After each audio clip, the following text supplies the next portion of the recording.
আর এই কাজ করেছে ইরানের আইআরজিসি। দেশটির সশস্ত্র বাহিনীর এমন দাবির পর মধ্যপ্রাচ্য জুড়ে তোলপাড় তৈরি হয়েছে।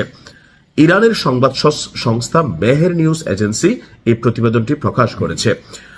এক সাক্ষাৎকারে আমাদের এই জেনারেল বলছেন, পশ্চিম এশিয়া অঞ্চলে অর্থাৎ মধ্যপ্রাচ্যে যুক্তরাষ্ট্রের স্থাপিত 17টি সামরিক ঘাঁটির সবকটিতেই ইরানের শক্তিশালী বাহিনী আপনার হামলা চালিয়েছে এবং প্রত্যেকটা ঘাঁটি কম বেশি ধ্বংসপ্রাপ্ত হয়েছে।